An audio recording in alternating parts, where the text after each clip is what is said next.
السلام علیکم ناظرین، میں ہوں سید زین العابدین اور آپ دیکھ رہے ہیں زین سینگز۔ اور آج ہم جس موضوع پر بات کرنے کے لیے یہاں ہیں وہ ہے مشہور مسٹری ٹائٹینک۔ ناظرین، جب مشہور برطانوی بحری جہاز ٹائٹینک حادثے کا شکار ہوا تو اس کے آس پاس 3 ایسے بحری جہاز موجود تھے جو ٹائٹینک کے مسافروں کو بچا سکتے تھے۔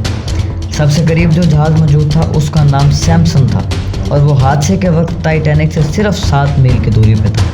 سیمپسن کے عملے نے نہ صرف ٹائٹینک کے عملے کی طرف سے فائر کیے گئے سفید شعلے جو کہ انتہائی خطرے کی صورت میں فضا میں فائر کیے جاتے ہیں دیکھے،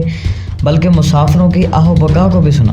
لیکن کیونکہ سیمپسن کے عملے کے لوگ غیر قانونی طور پہ انتہائی قیمتی سمندری حیات کا شکار کر رہے تھے اور نہیں چاہتے تھے کہ پکڑے جائیں، لہٰذا ٹائٹینک کی صورتحال کا اندازہ ہوتے ہی بجائے مدد کرنے کے وہ جہاز کو ٹائٹینک کے مخالف سمت میں بہت دور لے گئے۔ یہ جہاز ہم میں سے ان لوگوں کی نمائندگی کرتا ہے جو اپنے گناہوں کی بھری زندگی میں اتنے مگن ہو جاتے ہیں کہ ان کے اندر سے انسانیت کا احساس ہی ختم ہو جاتا ہے اور پھر وہ ساری زندگی اپنے گناہوں کو چھپانے میں گزار دیتے ہیں۔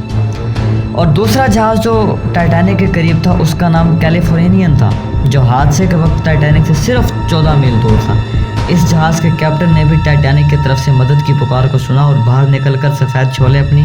آنکھوں سے دیکھے، لیکن کیونکہ اس وقت وہ برف کے چٹانوں میں گھرا ہوا تھا اور اسے ان چٹانوں کے گرد چکر کاٹ کے ٹائٹینک تک پہنچنے میں خاصی مشکل صورتحال سے دوچار ہونا پڑتا، لہٰذا کیپٹن نے اس کے بجائے دوبارہ اپنے بستر میں جانا اور صبح روشنی ہونے کا انتظار کرنا مناسب سمجھا۔ صبح جب وہ ٹائٹینک کے لوکیشن پہ پہنچا تو ٹائٹینک کو سمندر کی تہہ میں پہنچے 4 گھنٹے گزر چکے تھے اور ٹائٹینک کے کیپٹن ایڈورڈ اسمتھ 1569 افراد موت کے گھاٹ اتر چکے تھے۔ یہ جہاز ہم میں سے ان افراد کی نمائندگی کرتا ہے جو کسی کی مدد کرنے کو اپنی آسانی سے مشروط کر دیتے ہیں جب تک کہ حالات حق میں نہ ہوں، کسی کی مدد کرنا اپنا فرض نہیں سمجھتے۔ تیسرا جہاز کارپیتھیا تھا جو ٹائٹینک سے 68 میل دور تھا۔ اس جہاز کے کیپٹن نے ریڈیو پہ ٹائٹینک کے مسافروں کی چیخ و پکار سنی۔ صورتحال کا اندازہ ہوتے ہی باوجود اس کے کہ یہ ٹائٹینک کے مخالف سمت میں جنوب کی طرف جا رہا تھا، اس نے فوراً اپنے جہاز کا رخ موڑا اور برف کے چٹان اور خطرناک موسم کی پرواہ کیے بغیر مدد کے لیے روانہ ہو گیا۔ اگرچہ یہ دور ہونے کے باعث ٹائٹینک کے ڈوبنے کے 2 گھنٹے بعد لوکیشن پہ پہنچ سکا، لیکن یہی وہ جہاز تھا جس نے لائف بوٹس پہ امداد کے منتظر ٹائٹینک کے باقی ماندہ 710 مسافروں کو زندہ بچایا تھا اور انہیں بحفاظت نیو یارک پہنچا دیا تھا۔ اس جہاز کے کیپٹن آرتھر روسٹون کو برطانوی نیوی کی تاریخ کے چند بہادر ترین